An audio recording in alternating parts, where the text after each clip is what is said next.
آشی چکنم چاره ندارم عاقبت بدامیش ما گرفتار شدم عاقبت بدامیش ما گرفتار شدم بغم و رنج و بلا شب و روز یار شدم بغم و رنج و بلا شب و روز یار شدم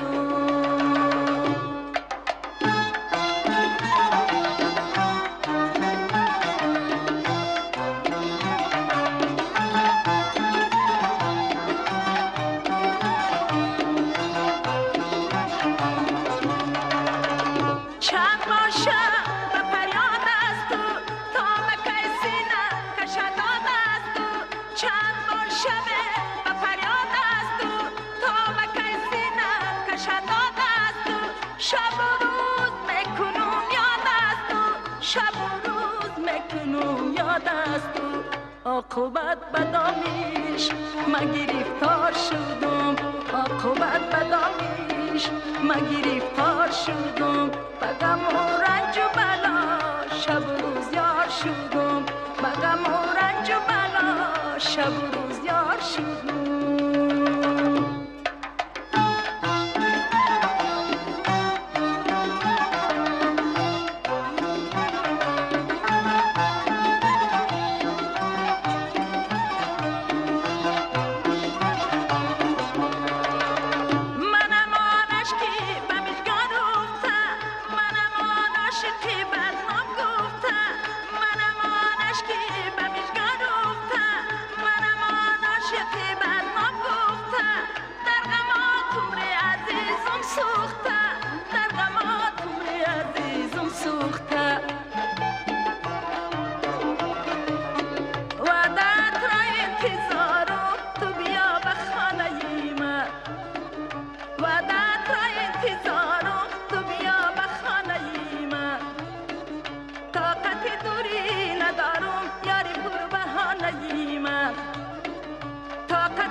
چکنم چاره ندارم عاقبت بدامیش ما گرفتار شدم عاقبت بدامیش ما گرفتار شدم بغم و رنج و بلا شب و روز یار شدم بغم و رنج و بلا شب و روز یار شدم زار شدم خار شدم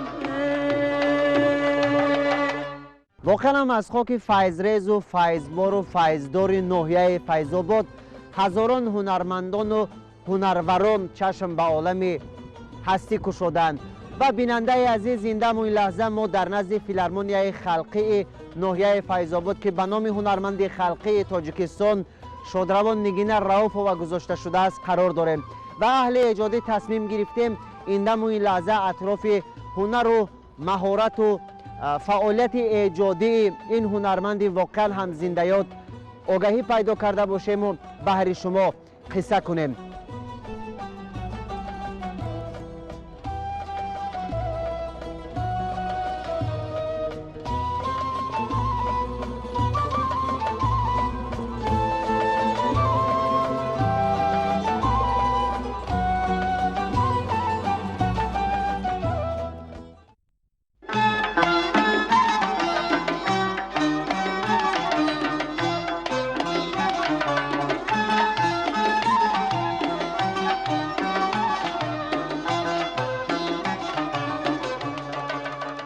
یکم مای سال 1945 در دهه شرمانی ناحیه فیض‌آباد در عائله دهقان دخترک به دنیای هستی آمد که این خورترک زیبا را والدانش نگینه نام گذاشتند. گویا از روز اول می‌دانستند که یک روز نگین صنعت والای تاجیک می شود و همین گونه هم شد. آهسته آهسته این گل دخترک کلان میشد و گاه گاه سرود زمزمه میکرد. یعنی معلوم بود که از روزهای نخست دلبسته صنعت است و این کسب را دوست می‌دارد. نگینه صدای خداداد و طبیعی داشت. مکتب میانه را در زادگاهش ختم نموده پس از ختم تحصیل به دوشنبه آمده به دانشکده هنرهای زیبا داخل شد و سال 1966 این مکان هنر را با موفقیت ختم نمود. نسبت انتخابش نگینه صمیمی بود. تنها همان ذوق و سلیقه صمیمیش این زیبا دختر تاجیک را تا به جای رساند که محبوبیتش را در قلب مردم جا کرد.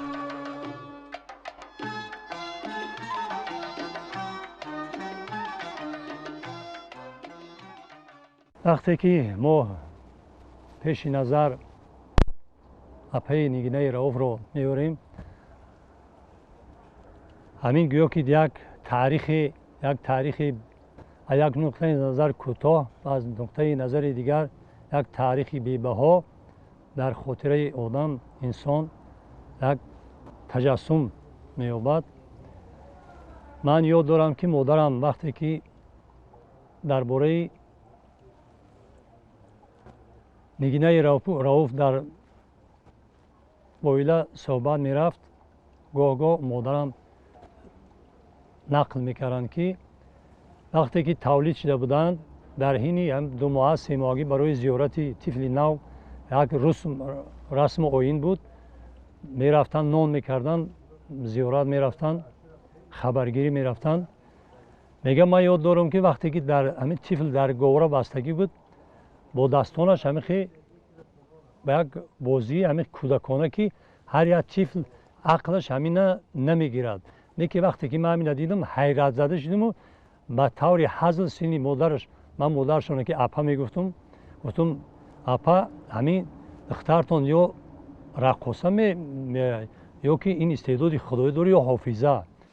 بهار گل برآرد ز بوستان سر، گل برفت که نروید به 100 سال دیگر.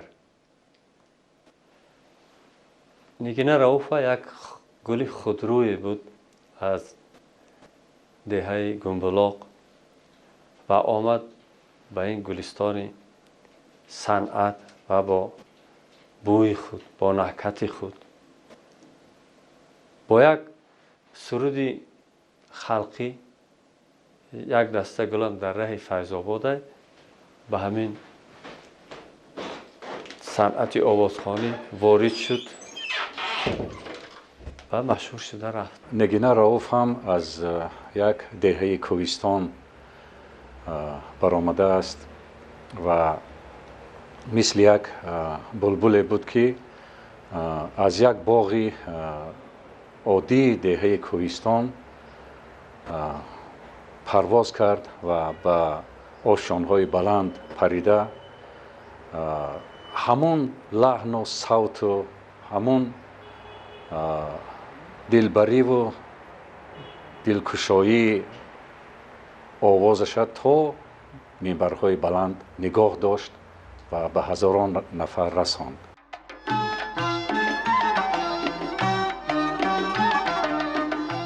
نزدیکان و پیوندان و فرزندان این هنرمند نوتکرار همیشه و هر زمان یاد از مادر بزرگ را میکنند و افتخار دارند از نام پرشرف نیگینه رئوف. نیگینه رئوف و دنیای خود را داشت، با تمام مردم خاکسارانه صحبت میکرد و همیشه کودکان و نورسان را نوازش.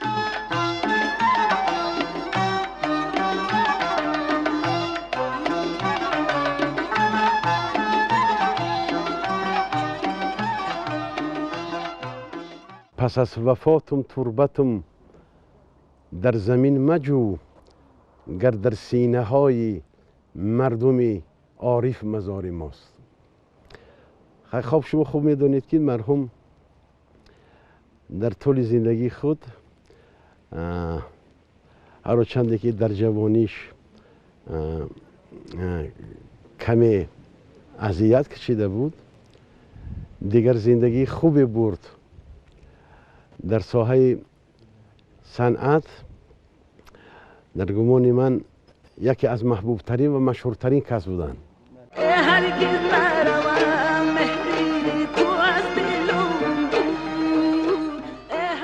نیگین اپا در برابر هنرمند خوبی کسبی بودنش همچنین زنی بود که در خانه مهارت بلند مهمان‌نوازی و خوراک‌پزی را داشت. هر کسی که از دست نیگین اپا خوراک می‌خورد هرگز لذتش را فراموش نمی‌کرد، زیرا این زن پاکدامن مثل آنی که صنعتش را دوست می‌داشت همچنین زندگیش را همین گونه.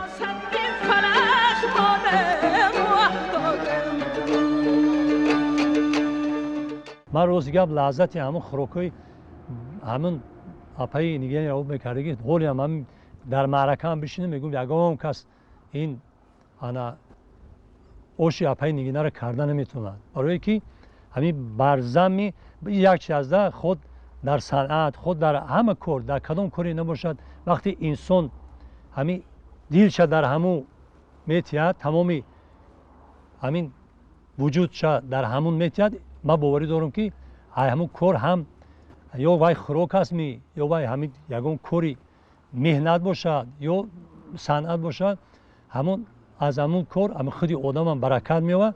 бо ҳамун мардаке ки мисол шахсе ки ҳамун ё истифода ё хӯрок аст мехӯрад ё кор аст мисол мебинад, ваям ҳамин аз ҳамин кор мисол лаззат мебарад. як чизи бисёр ҳам бештар диққатро ҷалб мекардагӣ дар гӯшаи апаи нигина ин кафлеси чӯбӣ гузошта шудааст, ки бояд гуфт ки бо ин кафлес апаи нигина дар рӯзҳои ҷашнҳои хонаводагӣ ҳамроҳи азизону пайвандон, ҳамроҳи ҳамкорон дар хона оши бурида тайёр мекард ва ё ки ҳавло тайёр мекарду бо ҳамин кафлес ба табақ бардошта дар вақтҳои холигии худ якҷоя нишаст мекард.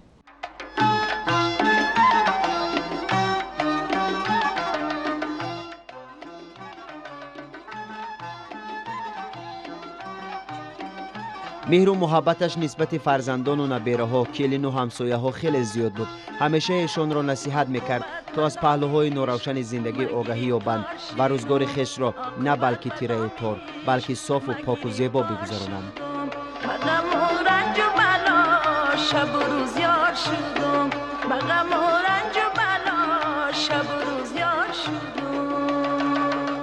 онқадар апаи азиз маҳбубият дошт миёни мардуми ҷумҳурии Тоҷикистон ки тамошобинон ба либосҳои миллие ки онро дар саҳнаҳои бузург апаи нигина мепӯшиду ба он ҳунарнамоӣ мекард бештар шавқ доранд.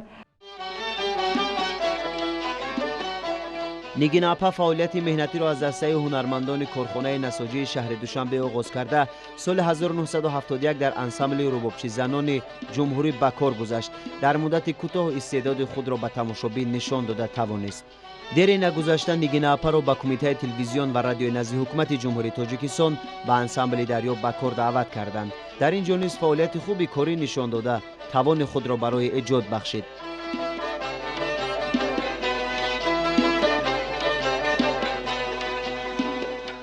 рисолати ҳунармандам ҳамин аст ки дар дили мардум меҳру муҳаббат ба ватану диёру ба табиати ба падару модару дилбару ҳаминҳоро бедор кунад. ӯ азодаи ҳамин кор баромада метавонист.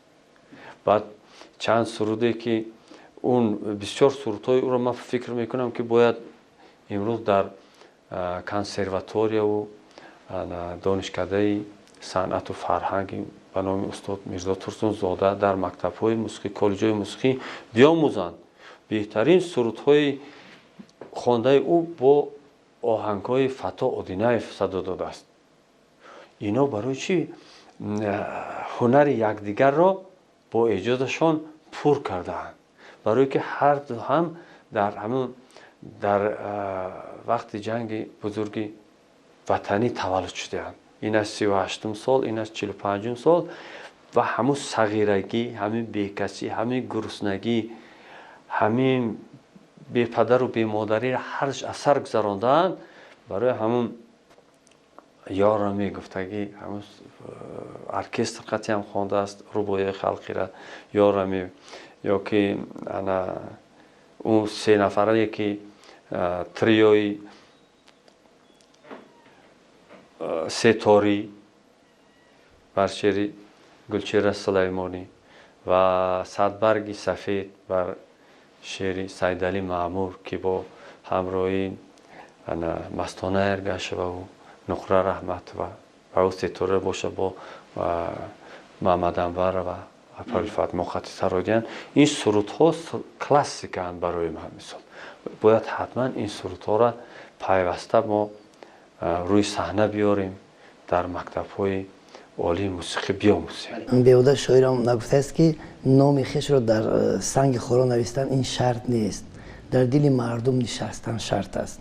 ва ин кора ва апаи нигина бо заҳматҳое ки кашид, бо он ҳама фидоие ки худро сохт дар соҳаи санъат ва ҳунар тавонист ки ба ин кор ба душориам бошад ноил гардад. имрӯзҳо барои ҳар як хонадони тоҷик номи ӯ азиз аст سرودهای سرایده او عزیز است. از یک دختری عادی کوهستانی راه یافتن به صحنه‌های بلند این آسان نبود، با آسانی به دست نامده است. من هم افتخار و شرف همکاری با نگینه رؤوف را داشتم. همراه شاید 10-12 ترانه آماده کردیم. بعضی آهنگ‌های خلقی بود. برای بعضی سرودهایی که با درخواستی اون کس نوشتم، برادر آهنگساز سید قلبیلال صوت‌های بسیار موافق و دلکش و دلچسب آفریدند و نگینه رؤوف این معنی ها رو، این آهنگ ها رو بسیار سزاوار و ارزنده به شنوندهشون رساندند. به همین درجه شد که بعضی شاید سخنها هم چندان بلند نبودند، لیکن در اجرای نگینه رؤوف اون همه نوشته ها به سرودهای بسیار دلکش تبدیل یافتند و گمان میکنم که تا امروز هم در بسیار معرکه ها، در بسیار محفل ها اجرا میشوند و از جانب شنونده استقبال میشوند. یار با من چون سر یاری نداشت، سر بر دل وفاداری نداشت. دیاپازون صدایش وسیع، مهارت سرودخوانی اپن و تکرار و هر کجا در هر محفل سرود می سراید، حتما که تشنگان صدایش تشنگی می شکستند و خمار دیدار. پیش از همه قد و بستی زیبا، تاجیکانه، بسیار یک دیاپازون وسیع آوازش داشت. ما یک سرود، یک سویته نوشتم، یک نظر و در بین همین سرود یک شهد او میخواند: من میروم و نمیرود همراه من، تاریک شده است کوه و بیابان راه من. در همینجا من خواستم نشان دهم دیاپازون آواز او را از فا دیز تا ری دویم اکتاوا. این خیلی دیاپازون هر کس ندارد. او یک بار دیگه در 70 سالگی برنامه کنسرتی کرده بودیم و بخشیده به جشن 70 سالگی استاد فتاح آدینایف. در همونجا هم یک یار کلابی گفته یک سرود فتاح آدینایف پیش از خواندن یک شهد خواند که در اونجا کسی در اونجا بود شاهد شد که در حقیقت آوازی گیرای دیاپازون بسیار وسیع دارد. پیش از همه استعداد فطری ضرور است، استعداد مادرزاد. اگر به قول همین ساده تاجیکی گویم، اگر در خون نباشد بسیار دشوار است به جای رسیدن. اپای نگینه استعداد واقعا مادرزاد داشت، استعداد واقعا مادرزاد مردمی خلقی همین طبیعی داشت و برای این استعداد به جای رسد، نشو و نمو کند، سزاوار زمان باشد، سزاوار همزمانان باشد، زحمت و مهنت بسیار در کار است که نگینه رؤوف و همین زحمت، همین مهنت به دوش گرفتند، تن دادند و همین زحمت بود که قریب همه شعراشون ورد زبان مردم است. قریب همه سروداشون، اون صوتاشون، طرز اجراشون که بسیار خاصی خودشان بود، تقلید یگان کس نبود، بلکه از دل و جان خودشان می برآمد و مقبول هزاران دیده و دلها می شد. اینقدر دلچسب شد، اینقدر وردی زبان مردم شد و من گمان میکنم که من بعد هم همین خیلی خواهد بود. پس از خود مادر عزیز 400 سرود ماندن، میراث ماندن. نسبت کسب خود بسیار جدی بودن، بسیار کسبش دوست می داشتن، زحمت می کشیدن. نگینه اپا زنی بود که مثل گلهای بهاری دل نازک داشت، هرگز به مهری و برحمی و غرض و کینه را در دل جای نمیداد و همیشه راست قول و راست کار بود. هدایت ها، مصلحت ها و نصیحت های اون یک چیز بود، همین کاری حلال، نانی حلال، در جامعه کار کنید، فعالیت کنید، موقع پیدا کنید. یک دلی بزرگ داشت، دلی حساس داشت. حتی یگان فیلم اگر میدید کمتر یگان بی‌عدالتی رو میدید الان میگیریست. این هم خدا با هر کس نداده است. روز به روز احترام محبوبیت اپای نیگینه در دل مردم دیار فیض‌آباد، در دل مردم جمهوری تاجیکستان هیچگاه فراموش نخواهد شد. صدای مهین و تکرار نشونده، هنر والا و واقعا هم قد و بسط رسای نگین اپا هرگز از یاد مردم دور نمی رود. شادروان با دست و دل پاک روی صحنه آمد بود. واقعا هم دوست می داشت این جدای پرمشقت رو. همین دوست داشتن ها، همین مهر، همین محبت نسبت به صنعت اپای نگینه رو موفق گردانید و امروز در قلب میلیون ها نفر لانه ابدی گذاشته است و هر کجایی که صدای نگین اپا به گوش مردم میرسد واقعا هم به دل یک مهر و محبت نسبت به صنعت زیاد میکرد. از روزی نخستینه که با دست و دل پاک نگین اپا برای صحنه قدم گذاشت، لباسای ملی را ببر کرد و انا همین کرته و توقیه که در نوار میبینید نخستین مرتبه با همین ها برآمد کرد و توانست که با لباس ملی، با صدای تاجیکانه محبت خود را نسبت مردم زیاده گرداند. و انا این کرته که در نوار میبینید بیننده عزیز همگی 8 ساعت پیش از وفاتش در تن داشت و در یکی از برنامه‌های مؤسسه دولتی تلویزیونی سفینه برآمد کرد. سرود خواند، محبت خود را، دوستداری خود را دوباره به مردم گفت. صندوق سینم زی علم پرزیده شد، در صحن زندگانی دوی و صد زبان، مهری من و جفای تو در نبر شد، دلم است. در پیراهن‌هایش چمن چمن گل‌های وطن شکفته بود و موضوع‌های سروده‌هایش ترنم مادر وطن. از یک جهت اگر در رشد صنعت اصیل تاجیک با صدای مرغوله‌دار و آهنگ‌های بویش نقش گذاشته باشد، از سوی دیگر هنرمندی بود که همیشه تبلیغ لباس ملی را داشت و در کدام صحنه‌ای که سرود می‌سراید حتما پیراهن تاجیکانه در بر داشت.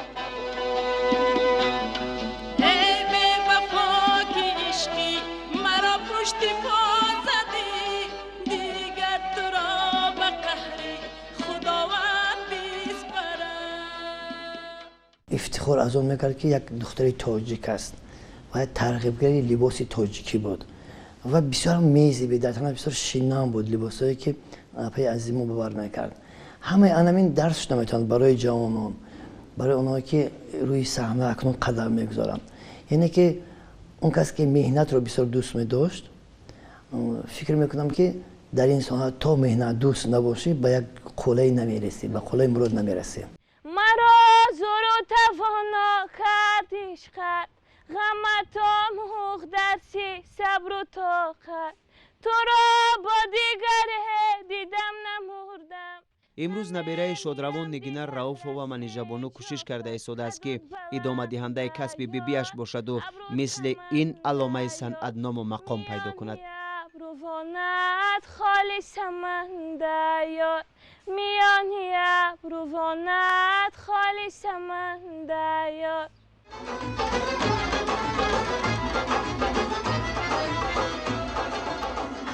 هنرمندان ناحیه فیض‌آباد از ایجاد پرقناوت هنرمند خلقی تاجیکستان نگین رؤوف و الهام گرفته در نزد قصر فرهنگ ناحیه انسمبل خود را گشوده همه روزه پای تمرین و ایجاد نو و نو هستند و کوشش میکنند ادامه دهنده هنر شادروان نگین رؤوف باشند.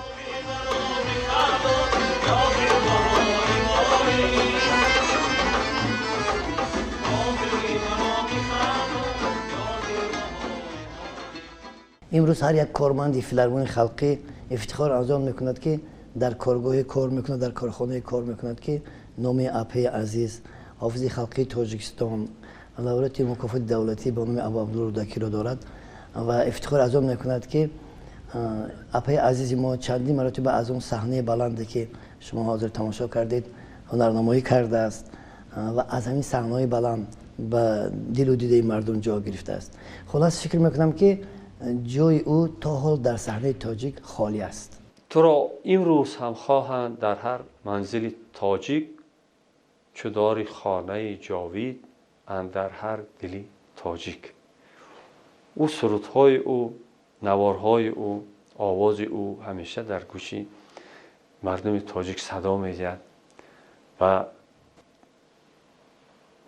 دوام عمر او را ما در سرودهایش می‌بینیم، احساس می‌کنیم.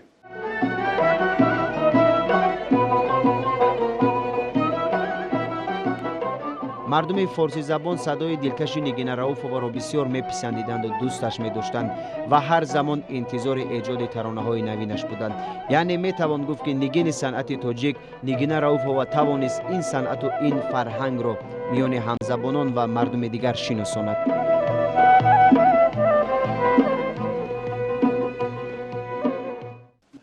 بعد اینکه برای نگین رؤوف ما تگ 10 سرود ایجاد کردم و این سرودی بچه‌مای، بر شعر سعید جان حکیمزاده، غزل گریزه، خب مهر تو محمد قوی تاجیکستان، نظام قاسم، بسیار دلم از تو سرد شد. خاصیت ولی زاده بسیار صمیمی می‌سراید، آوازی طبیعی داشت. او یک خودش میتونست که یک صحنه را پر کند با لباسی تاجیکانه، با لهجه و با لحن تاجیکانه میخواند.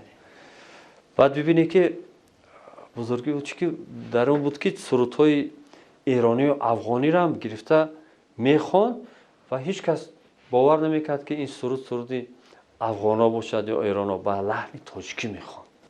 من فکر میکنم در شرق او را در ایرانیا یک سیما بینا گفتگی، یک حافظه خوبی هست. او از منطقه خراسان است. اونا فارسی نه قریب دری میخوانند.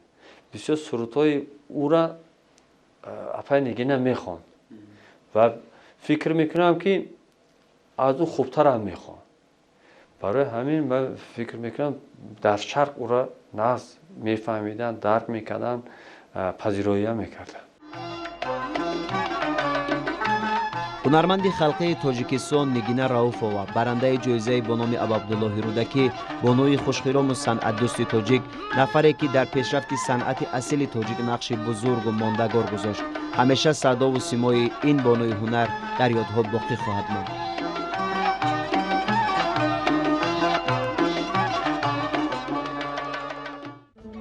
واقعا هم بیننده عزیز، 100 ساله ها هم گذرد صدای او، نوای دلاشوب، سروده های دلانگیز نگین رؤوف و در یاد و خیال این ملت فرهنگ دوستار باقی میماند.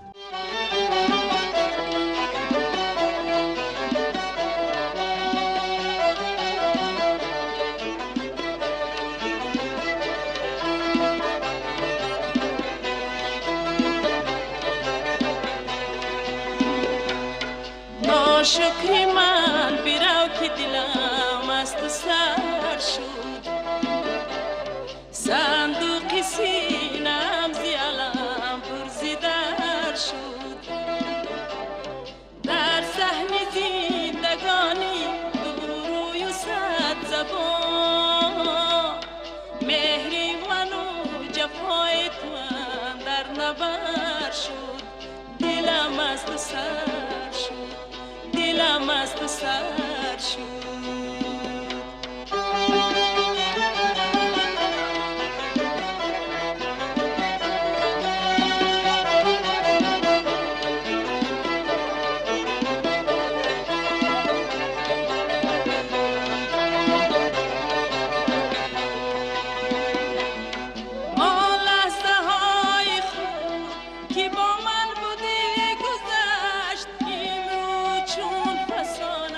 برایات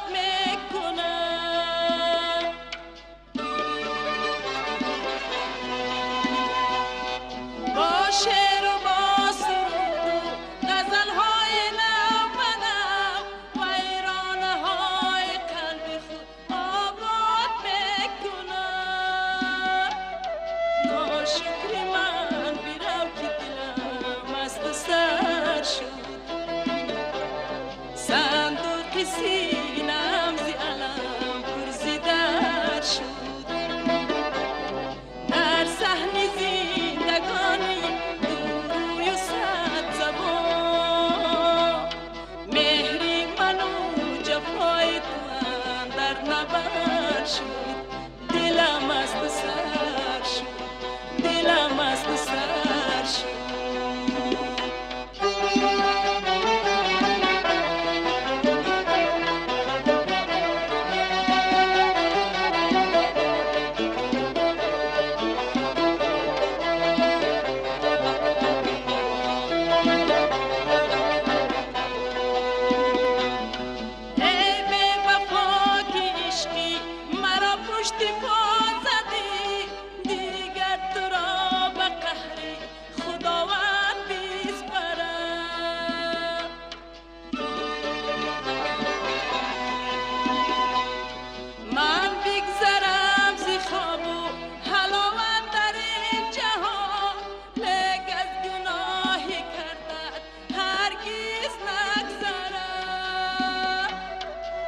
شکری من بیرو که دلم از تو سر شد صندوق سینم زی علم پرزیدر شد